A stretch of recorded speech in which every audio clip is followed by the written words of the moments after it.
Carina and HarlequinAudio present Knights and Dragons MC Books 1 through 3 featuring Decker's Dilemma and Rhett Redeemed and Answering Atlas by Chantal Fernando. Performed by Patrick Zeller and C.J. Bloom.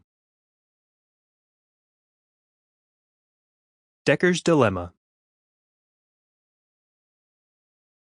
Isn't it pretty to think so?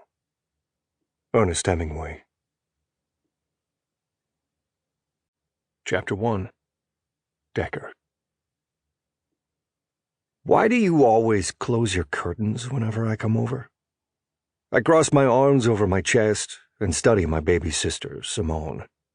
She turns back from fixing the material and plays dumb, twiddling her blonde, curly hair around her finger with wide eyes.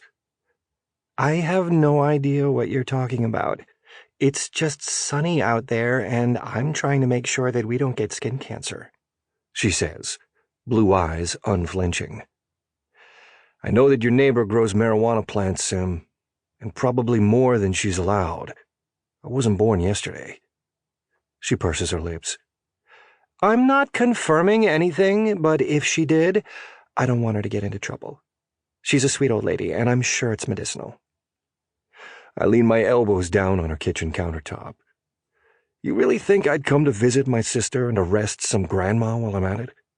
She shrugs. I don't know. I just didn't want to put you in that position. Well, now you don't have to, I say as I move to the window and spread the curtains open, giving me full view of Mrs. Macy's giant plants. I quit the police force. You did what? Sim asks, stilling. Her brow furrows. You aren't going to start stripping again, are you? That was awful. I laugh out loud at that memory. No, I'm not. Although I still have the body for it, I say as I tap my abs. I used to do a little stripping to make some extra money while I was in the police academy. No one else knows about it. At least I hope they don't. She throws a tea towel at me. Seriously, Seth, what are you doing? I've gone to work at Nadia's firm, I explain, as a private investigator.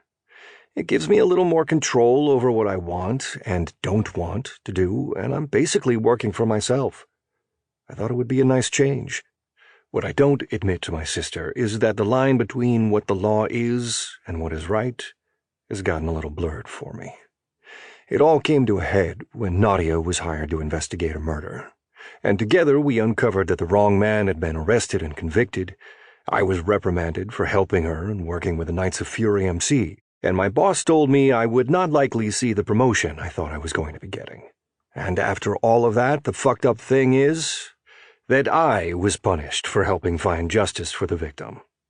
If Nadia asked me for help again, I wouldn't have been able to say no.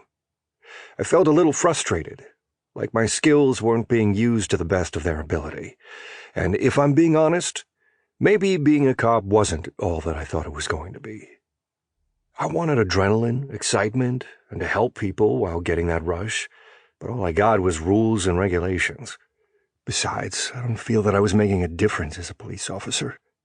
Not as much as I would have liked. I knew it was time for a change.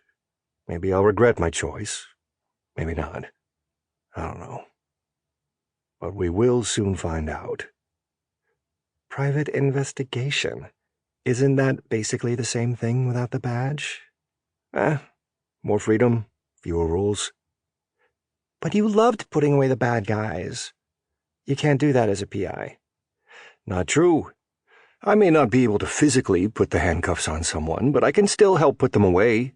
And I can also help catch the people who aren't necessarily criminals, but are doing something wrong. And that matters more to me. Sim sits on her countertop, legs swinging, as she gives me an inquisitive look. I promise I'm not being negative, but don't PIs just catch cheating spouses? You know, that's exactly what I thought when I first met Nadia. I smile at the memory. She had come storming into the station like she owned the place, asking my former partner, Felix, an old friend of hers, for some help on a missing persons case. Felix introduced the two of us, and I made a crack about how it could. Sample complete. Ready to continue?